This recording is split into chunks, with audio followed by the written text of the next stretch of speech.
Olá pessoal, sejam bem-vindos ao canal Bioquímica Clínica Fácil. Eu sou o professor Emerson Lima, farmacêutico, doutor em farmácia, professor titular da Universidade Federal do Amazonas, responsável pela disciplina de Bioquímica Clínica do curso de farmácia há mais de 15 anos. Esse canal foi criado para você, estudante de farmácia, de biomedicina ou de qualquer outra área afim, ou até mesmo você profissional da área de análises clínicas, queira se atualizar ou estudar, por exemplo, para um concurso.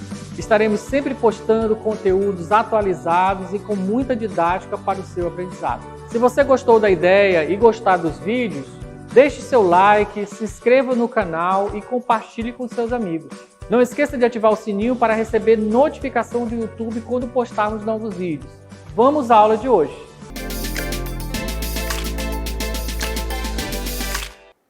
Olá pessoal! Na aula de hoje, o tema é marcadores bioquímicos do infarto agudo do miocárdio.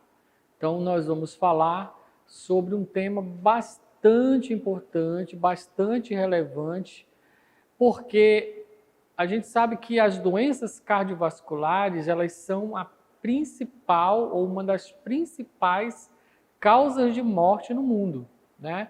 Então, é importante que a gente tenha métodos capazes de identificar se esse paciente está tendo um infarto, por exemplo, né, que é um dos principais problemas relacionados às doenças cardiovasculares, né, uma das principais causas de morte relacionado a esse tipo de doença, tá? Só para exemplificar, por exemplo, 6 milhões de pacientes são atendidos anualmente nos Estados Unidos com dor precordial, né? Isso nos Estados Unidos. Em torno de 5% desses pacientes apresentam evidências diagnósticas de infarto agudo do miocárdio. Outros 5% são eventualmente confirmados com infarto, né? E até 5% desses casos são enviados para casa sem o diagnóstico. Isso significa que, às vezes, diagnosticar esse infarto não é tão fácil. Acho que todos nós conhecemos casos de pessoas que infartaram, que foram para um pronto atendimento e que muitas vezes esse infarto não foi rapidamente ou corretamente diagnosticado, recebeu alta e, às vezes, ele teve um reinfarto e, em alguns casos, houve morte, né? Então, isso não é tão incomum de acontecer. E, às vezes, é porque nem sempre esse infarto ele é facilmente detectado. Então, a gente vai ver um pouquinho mais à frente que o infarto ele é baseado na clínica, baseado no eletrocardiograma e é baseado nas alterações bioquímicas, né? Então, se você tem essas 3 situações, você pode diagnosticar corretamente e fazer uma intervenção correta para que esse indivíduo possa ter uma chance maior de sobrevivência. O infarto ele não é uma única causa, né, de falência cardíaca. Existem as próprias anemias, arritmias, a dieta inadequada, estresse, fatores ambientais, endocardite, fadiga, gravidez, embolia, hipertensão, doença reumática, problemas da tireoide. Então, são situações em que podem levar a essa falência cardíaca. O infarto é uma dessas causas apenas, né? E o que é o infarto? O que leva ao infarto, né?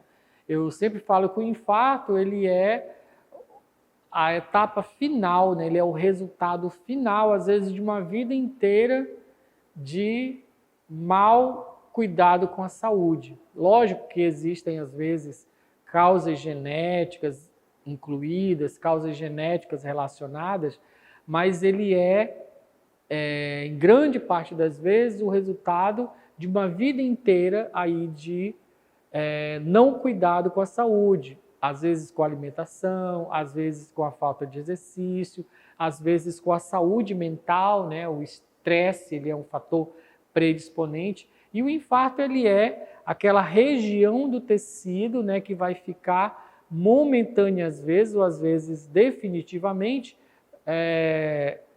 com privação de oxigênio, que ele era irrigado por um vaso que foi obstruído por um trombo, né? Então, essa obstrução desse vaso faz com que todo aquele tecido que é irrigado por aquele vaso fique sem oxigênio, ou seja, numa condição de hipóxia. Isso é o infarto. Quando isso ocorre, por exemplo, no miocárdio, que é um músculo que bate constantemente para liberar, para bombear esse sangue para o resto do organismo, nosso organismo fica sem oxigenação e a gente pode morrer se esse coração não voltar a bater, certo? Então, por isso que o infarto do miocárdio ele é tão grave, né? Justamente porque é um órgão vital, ok? Então, normalmente, isso está relacionado a um fenômeno chamado de aterosclerose, que a gente já falou aqui, né? O entupimento de artérias, basicamente, na grande maioria das vezes, relacionado a dislipidemias, né? Então, o acúmulo de colesterol nessas artérias, levando a esse entupimento, faz com que essa artéria forme uma placa, essa placa instabiliza, rompe através de um trombo hemorrágico, por exemplo, que leva ao infarto, ok? Esse infarto, lógico, nem sempre ele é fulminante, nem sempre ele é letal, ele, em grande parte das vezes, ele pode ser corrigido, ele pode, às vezes o próprio organismo ele consegue repor, mas se ele tiver uma intervenção correta, um diagnóstico correto, a equipe médica pode fazer uma intervenção muito mais eficaz se tiver um diagnóstico preciso. E onde entram os marcadores bioquímicos, né? Eu falei para vocês que o diagnóstico do infarto está relacionado aos sintomas, né? A clínica, a dor precordial, a dor que irradia para o braço esquerdo, né? As alterações do eletrocardiograma e os marcadores bioquímicos. Então, esse marcador bioquímico, às vezes, grande parte, uma boa parte dos infartos não tem essa dor característica, não tem, às vezes, as alterações do eletrocardiograma característico, mas as enzimas estão lá, elas não mentem. Elas aumentando, elas são indicativas de que aquele paciente infartou, e isso pode fazer toda a diferença numa situação de emergência. Então, o marcador bioquímico ele é muito importante para esse diagnóstico de infarto, por isso que é uma área que a ciência ainda busca desenvolver novos marcadores cada vez mais precoces e cada vez mais sensíveis. Existem alguns mitos relacionados ao infarto. Primeiro, que só homem tem infarto. Não é, mulher também infarta. Em torno de 33% das pessoas que infartam são mulheres. Que infarto é coisa de velho. Não é. Infarto também ocorre até 50% em pessoas menos do que 65 anos, né? E eu não sei se existem estudos aprofundados, mas existem evidências de que quando esse infarto ocorre em jovens, esse infarto ele é mais perigoso, ele é mais fulminante, né? Existe até 25% de infartos que ocorrem sem a dor no peito, né? Sem essa dor que irradia para o braço esquerdo, né? Que é a dor característica, sem sudorese, 40%, né? E às vezes sem histórico prévio de doença cardíaca. Então, qualquer um de nós, acima dos 40 anos, está suscetível de ter um infarto, né? E nem sempre esse infarto ele está relacionado ao fator lipídico, tá bom? Então, existem muitos casos que, às vezes, o indivíduo está com os marcadores lipídicos normais e, mesmo assim, ele infarta, porque existem outras características, outras situações que podem levar também a esse infarto. Quais são as condições ideais para um bom marcador bioquímico do infarto, né? ele deve ter uma alta sensibilidade diagnóstica, ou seja, aquela capacidade de detectar o infarto quando ele está presente, né? A alta especificidade, ou seja, que é detectar a ausência do infarto quando ele não está presente, ok? Isso é especificidade. Monitorar a reperfusão, quando esse tecido volta a ser oxigenado. Detectar um infarto antigo, ou seja, mais de 72 horas, que já tem ocorrido. Detectar reoclusão ou reinfartamento, quando ele ocorre. E determinar a extensão da lesão, ou seja, ser relacionado ao tamanho da lesão, o tamanho do tecido lesado. Então, essas são as características de um marcador ideal de infarto. Como eu já comentei rapidamente, a tríade, né, diagnóstica do infarto, até pela Organização Mundial de Saúde, são a dor precordial, a dor característica, as alterações do eletrocardiograma e as alterações dos marcadores bioquímicos, que a gente vai discutir especificamente nessa aula, né? As alterações do eletrocardiograma são nas bandas Q e ST, né? Elas são bandas que se alteram muito e são bem características desse paciente que está infartado.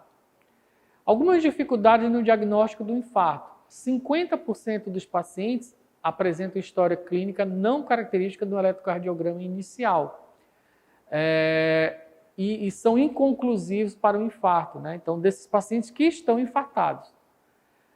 Mesmo o eletrocardiograma seriado, que é aquele que você faz repetidamente, né, várias vezes, eles têm só 75% de sensibilidade para detectar um infarto.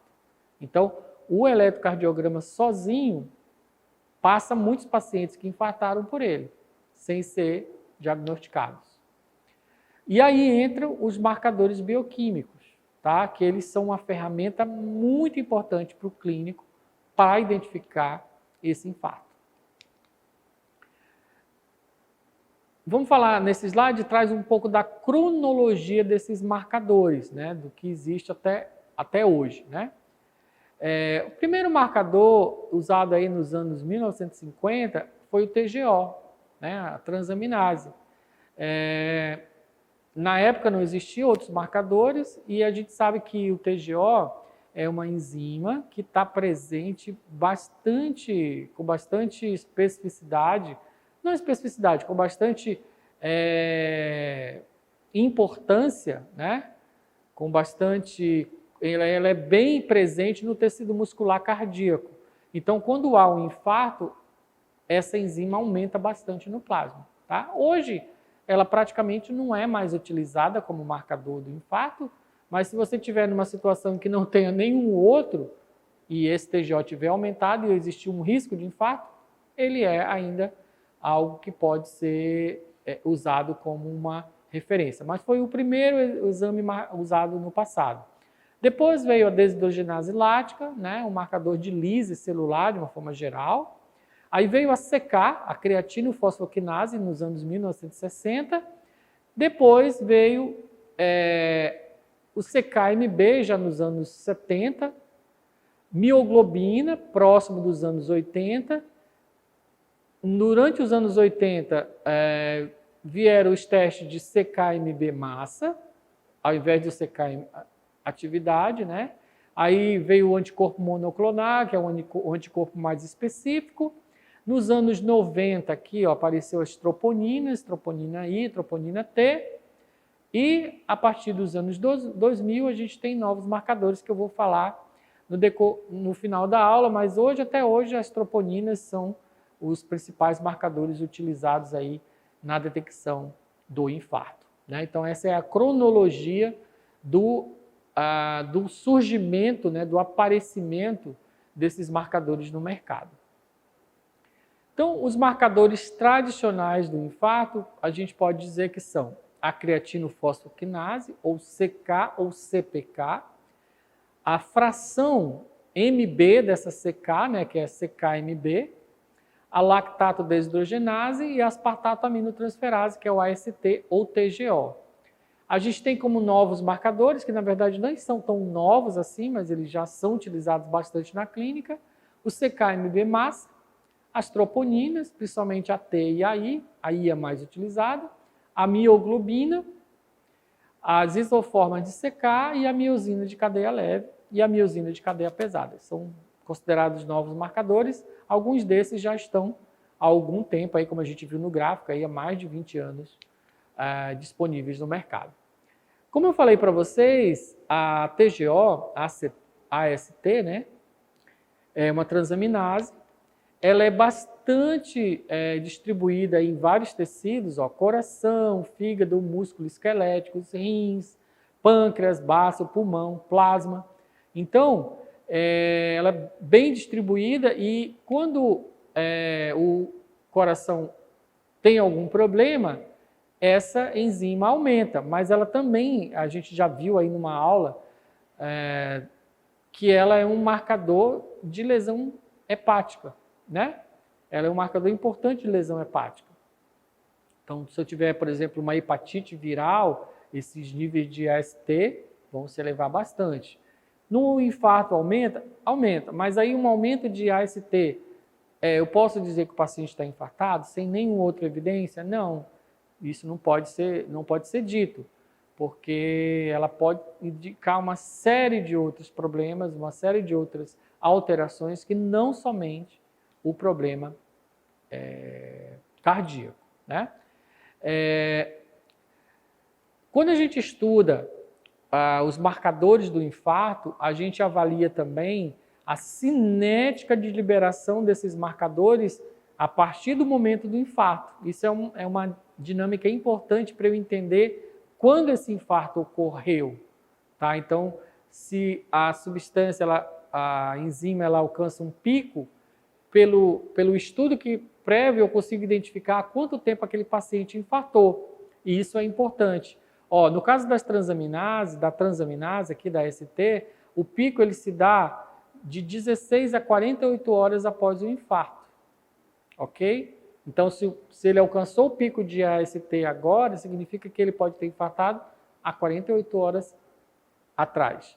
E, a partir do 6º dia, ela se normaliza, ou seja, ela fica normal no plasma. Então, ela só consegue detectar o infarto em até 6 dias. Outra enzima usada é a lactato desidrogenase. Assim, por que essas enzimas aumentam? Né? Isso que a gente já falou também quando a gente falou de aula de função renal, de função hepática, a gente mostrou porque essas enzimas elas estão no plasma, numa condição normal, uma atividade muito baixa. Quando há um rompimento de células a nível muscular, há um extravasamento dessas enzimas para o plasma, ou seja, elas estão, a sua atividade muito mais elevada dentro da célula do que fora. Então, quando há um rompimento, uma lesão na célula, esse extravasamento de enzima faz com que haja um aumento da atividade dessa enzima a nível plasmático, a nível sérico. Por isso que elas são usadas como marcadores, né? Então, a desidrogenase lática, ela é uma enzima que marca lise celular, né? Não somente lise de célula muscular cardíaca, de outros músculos, né? Músculo esquelético e outras células. Ela existe isoenzimas, isoformas, que podem ser identificadas, por exemplo, por eletroforese. Olha só. As isoformas LD1, LD2 são as do coração, LD4, LD5 do fígado, né? E do músculo esquelético, LD2 também do rim, LD2 e LD1 do eritrócito, ok? Então, por eletroforese, eu consigo determinar qual isoenzima está aumentada e aí consigo identificar se eu tiver, por exemplo, uma incerteza da questão do diagnóstico. Mas elas não estão aumentadas somente no infarto, elas estão na anemia megaloblástica, em neoplasias, nas hepatopatias da doença muscular e também no infarto. Então, não é um marcador específico. Em relação à dinâmica, à cinética, a importância da LDH é que ela só se normatiza 14 dias após o infarto. Então, ela é o marcador mais tardio que a gente tem do infarto. Então, por isso que ela se o paciente infartou há muito tempo atrás, os outros marcadores normalizados, LDH aumentada, às vezes pode ser uma ferramenta que eu posso utilizar para identificar se esse paciente infartou ou não, tá bom? Ela pode ser dosada de forma muito simples, através do método UV cinético, né? Então, é uma técnica bem usada. E aqui, a eletroforese que eu mostrei para vocês, que eu posso fazer, a partir desse teste, identificar qual isoforma está aumentada e me dar um pouco mais de especificidade para aquela isoforma que está no músculo cardíaco. Uma outra proteína um pouquinho mais específica é a CK, creatinofosfoquinase, né? Ela tem várias isoenzimas, ela tem várias isoformas, né? A CK-MM, MB, BB e Mzinho, que é a mitocondrial. E ela também tem formas anormais, que é a macro 1, CK1 e CK2. Vou já explicar isso para vocês. Essas isoenzimas normais, né, a MM, MB, BB e a MT, que vão estar presentes em diferentes tecidos. Essas isoenzimas anormais, elas normalmente são ligadas a pacientes com doença autoimune ou a presença de autoanticorpos, né, sendo IgG ou IgA. Então, isso, às vezes, essas enzimas, esses anticorpos acabam atrapalhando a dosagem da CK, né? Dando resultados falsamente negativos, né? Para a CK, devido à presença desses anticorpos presentes. A fração MM está no soro, né? É mais presente no soro, a fração MB ela é pouco presente no soro e a BB está ausente do soro. A fração MB, isso que eu quero mostrar para vocês, ó, ela é mais presente no tecido, né? A MB1 é a mais presente no tecido muscular, cardíaco, e a CK-MB2 no soro, né?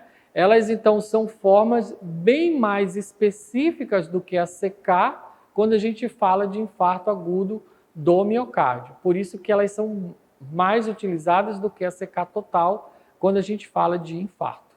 Então, falando aqui das isoformas da creatinofosfoquinase, a isoforma CK-MB, ela aumenta de 2 a 6 horas após o infarto, sendo que a MB2 é maior que a MB1, ou seja, em torno de 1,5 vezes maior quando há o infarto, né? Ela tem uma maior especificidade para o miocárdio quando comparado à CK. Ela é disponível, né, na rotina laboratorial e ela pode identificar a reperfusão, tá bom? Quando a CK-MB2 tem 3,8 vezes mais do que a MB1, né? Quando feita uma relação MB2-MB1, quando isso é medido, tá bom? Então, nem sempre isso é totalmente medido. Olha só aqui a distribuição das isoformas nos tecidos. Você vê que a CK-MB, ó, em percentagem, ela é a mais abundante no coração, né? 20% quando eu comparo com as outras. Ela tem um pouquinho no cérebro e um pouquinho no músculo esquelético. Ou seja, não é específica do miocárdio, mas ela é muito seletiva para o miocárdio. Por isso que ela é uma enzima muito utilizada na detecção de alterações do miocárdio e principalmente do infarto, né? A CK, de uma forma geral, ela não é uma enzima que está aumentada apenas no infarto, né? Ela pode identificar uma angina instável, uma insuficiência cardíaca, uma miocardite, uma pericardite, cirurgia cardíaca, rabdomiólise, né, que é aquela lesão de células musculares, o CK aumenta muito, doença infecciosa, parto, neoplasia, distrofia muscular, ou seja, até um exercício intenso pode aumentar a CK. Então é usado até como controle de atletas, né, para saber o quanto eles aguentam, o quanto eles estão respondendo a um determinado exercício. é feita uma medida de CK sérica para identificar esses níveis de CK aumentado. Se ele está muito aumentado, significa que houve uma lesão muscular mais importante e é o momento desse atleta, às vezes, dar uma parada ou não, dependendo do objetivo desse treinamento, certo? Mas só para ilustrar para vocês que a CK total ela é muito menos específica do que a CK-MB que a gente falou, né? Então, ela hoje praticamente nem é mais usada como marcador de infarto. A dosagem ela é uma dosagem relativamente simples, através de um método convencional, né, feito por equipamento, e ela pode se elevar, né, a partir de 4 horas da dor precordial, aí que a gente está falando da CK-MB, né, que ela é um marcador mais específico para lesões do que a CK total. As dosagens seriadas, ou seja, aquelas que são feitas 2, 4, 6, 8 horas após o infarto, pode aumentar drasticamente a sensibilidade desse marcador na detecção, no diagnóstico do infarto agudo do miocárdio. Uma desvantagem é que elas estão presentes no tecido muscular cardíaco e esquelético. A gente já viu sobre isso um pouquinho no cérebro também, né? Então, algumas doenças aí podem atrapalham essa especificidade da CK-MB. Existem basicamente 2 métodos, o que mede a atividade enzimática e o que mede a concentração ou a massa dessa enzima, né? Esse método que mede a massa, eles medem tanto as enzimas ativas quanto as enzimas inativas, e por isso eles são mais sensíveis, né? Então, eles devem ser escolhidos quando possível, né? Alguns interferentes na dosagem de CK e CK-MB. Hemólise, a presença de CK-BB aumentada, as isoenzimas incomuns e aquelas isoenzimas atípicas, né, relacionadas à presença de autoanticorpos, a macro CK tipo 1 e tipo 2, né, a bilirrubina e a lipemia. Então, são situações em que podem alterar ou podem dar resultado falso negativo, né, para CK, tá bom? E CK-MB.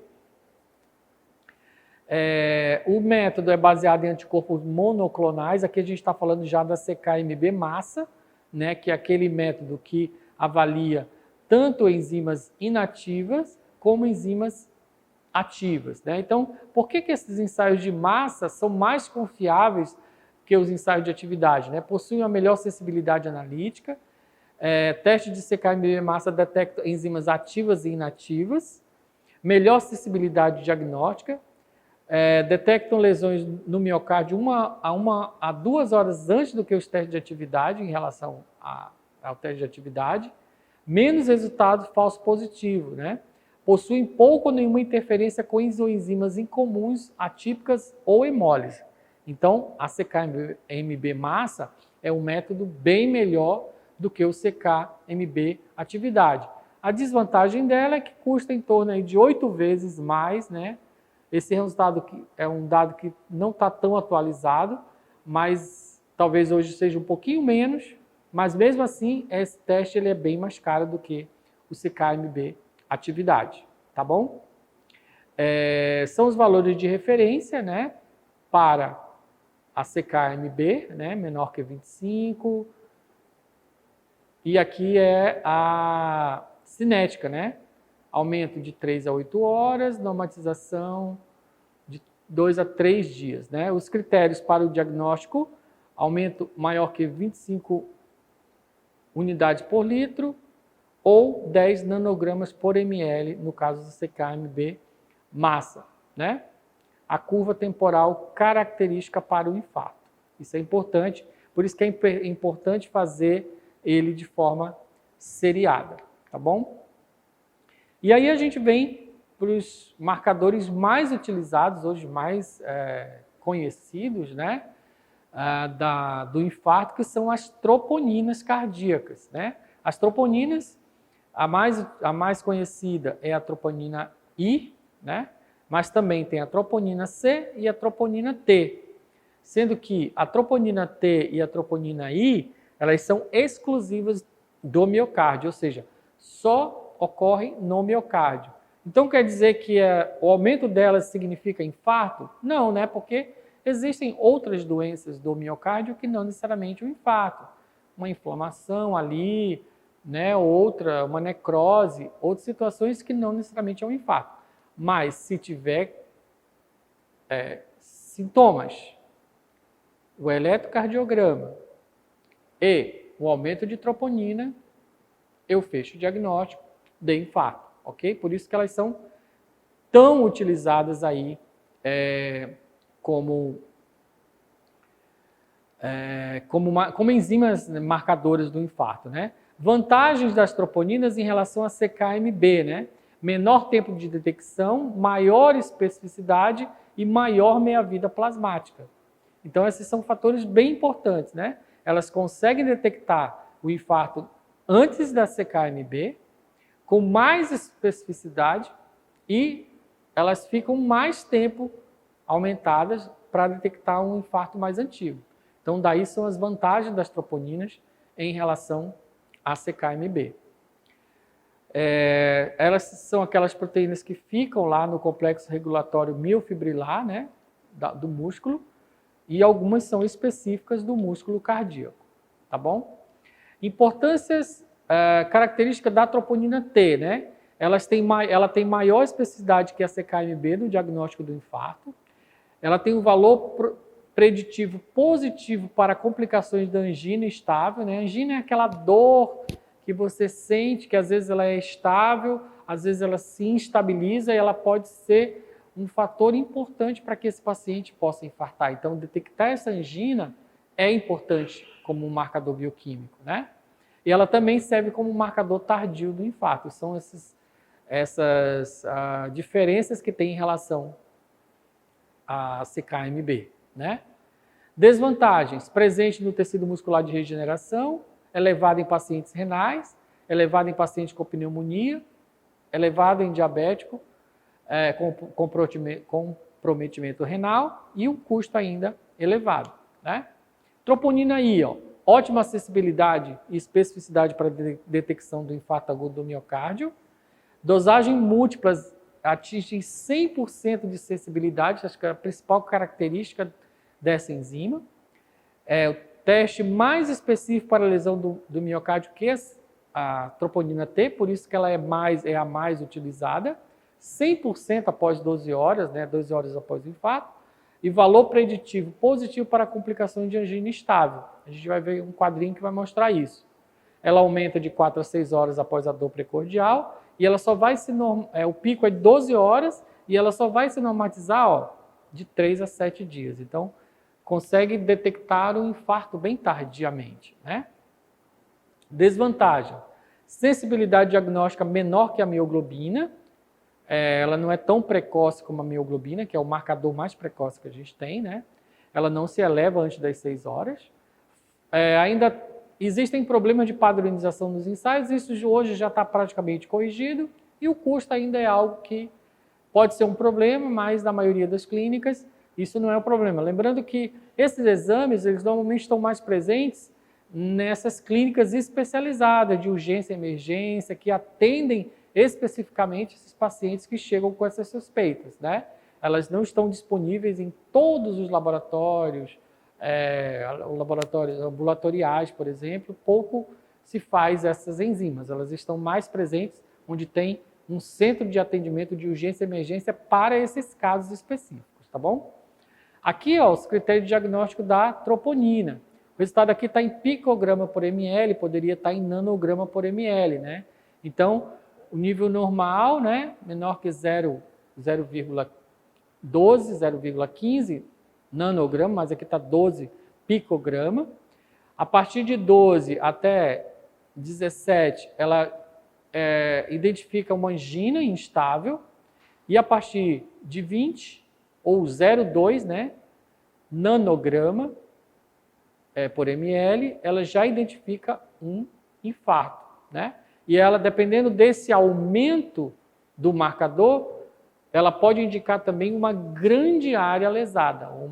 É aquilo que eu falei lá no início, né? As condições de um marcador ideal, ele consegue identificar a extensão do dano. Quanto maior esses níveis de troponina, e, no caso que a gente está vendo aqui, maior é a área afetada pelo miocárdio. E isso é um fator ruim, né, de prognóstico ruim para o paciente, tá bom? Então, ela consegue estratificar as diferentes situações, né? Uma angina estável e um infarto menor e um infarto maior, tá bom? Esses ensaios, eles hoje são baseados em anticorpos monoclonais, né, que identificam regiões bem específicas da proteína com uma alta sensibilidade diagnóstica, seja com uma imunofluorescência ou uma imunoquimiluminescência.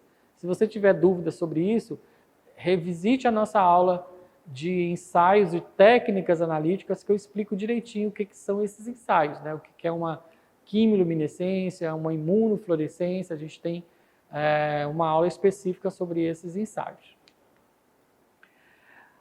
Outro marcador, né, que é a mioglobina, é uma hemoproteína citossólica amplamente distribuída nos tecidos musculares, não é específica do miocárdio, mas ela tem uma importância que é ser o marcador mais precoce dos disponíveis atualmente, né?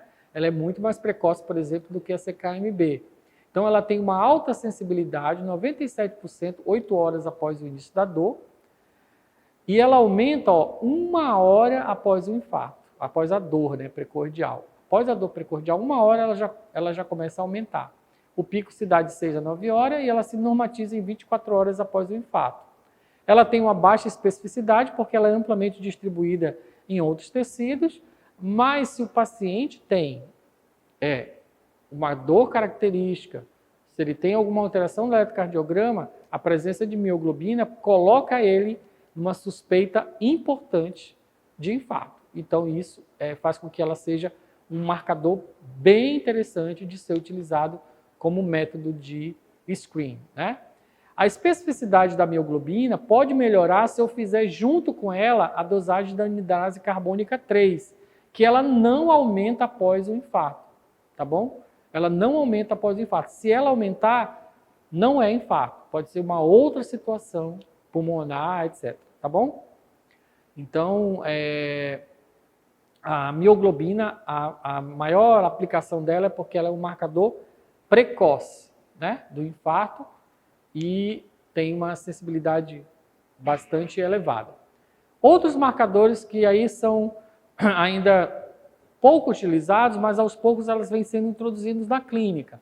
A miosina de cadeia leve, qual é a principal vantagem dela? Ela é indetectável em pessoas normais, ou seja, ela só vai ser detectada se tiver uma alteração no músculo cardíaco. Não necessariamente infarto, mas, por exemplo, pessoas com angina estável, né, ou com ela tem uma alta correlação com o tamanho da lesão, e a presença dela no plasma, o aumento dela no plasma, a presença dela no plasma, indica que há sim alguma alteração a nível miocárdico, na maioria das vezes, tá bom? Aí tem a miosina de cadeia pesada, que ela tem a isoforma alfa e beta. A forma beta ela é miocárdio específica, ela também tem uma liberação tardia, né, de 48 horas a 240 horas após o infarto, né? Aqui, esse slide ele mostra a dinâmica de cada uma das enzimas, mostrando que a mioglobina é a primeira que aparece, ó, tá vendo? De 1 a 3 horas após o infarto, depois eu tenho a troponina T, a troponina I, CKMB, CK total, AST e, por último, a desidrogenase lática, que começa a aumentar de 8 a 12 horas após o infarto, tá? É o marcador mais tardio. Mioglobina é o marcador mais precoce, LDH é o marcador mais tardio. Troponina I é o marcador mais específico, tá bom? Então, guarde esses 3 marcadores aí. Mioglobina, que é o mais precoce, LDH, o mais tardio, e troponina T, o mais específico, tá? A CKMB acho que é a mais conhecida e a mais utilizada, também vale a pena a gente guardar e entender.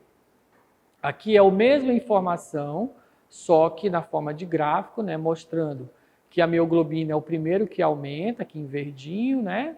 Depois eu tenho a CKMB, aí eu tenho a troponina I, né, que ela se altera bastante, e elas voltam ao normal aí após 72 horas, a maioria já quase voltou ao normal, né? Hoje, existem os analisadores específicos para o doseamento dessas enzimas, né? Elas também existem os testes rápidos, que são feitos em sangue capilar, porque isso é bem rápido. Você tem que saber se aquele paciente tem a detecção da proteína ou não. Então, para fazer a intervenção, o paciente chegou, você faz um teste rápido para poder detectar ou não a presença dessas enzimas, tá bom? Aqui tem um protocolo sugerido para o infarto, né? Olha só, o paciente foi admitido na emergência lá do hospital, ele dosou CKMB negativo, mioglobina negativa, troponina I negativo, ok? Beleza. Ele aguardou 2 horas. 2 horas. Mioglobina, aí só fez mioglobina, tá bom? Não precisa fazer CKMB e troponina I, porque a gente sabe que elas realmente, mesmo que fosse infarto, elas não estariam alteradas. A única que poderia estar alterada após 2 horas é a mioglobina. Fez mioglobina, deu negativo, espera 4 horas, deu tudo negativo. 6 horas, tudo negativo, descarte de infarto. Vamos lá. Na segunda situação, depois de 2 horas, a mioglobina deu positivo.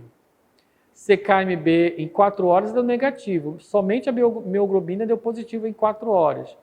Nas 6 horas eu tenho CKMB positivo, a mioglobina pode estar negativa ou positiva, e a troponina positiva, ele entra em suspeita de infarto, tá? Precisa fazer outros testes para confirmar. Outra situação, o paciente entrou com mioglobina positiva, CKMB e troponina negativo. Após 2 horas, de novo, permaneceu só mioglobina positivo. 4 horas, as 3 enzimas foram positivas, né? Então, ele tem um diagnóstico confirmado de infarto. Lógico que isso deve estar relacionado àquelas outras situações, clínica e eletrocardiograma. Terceiro caso, o paciente entrou com CKMB positivo e troponina positivo, o mioglobina está negativo.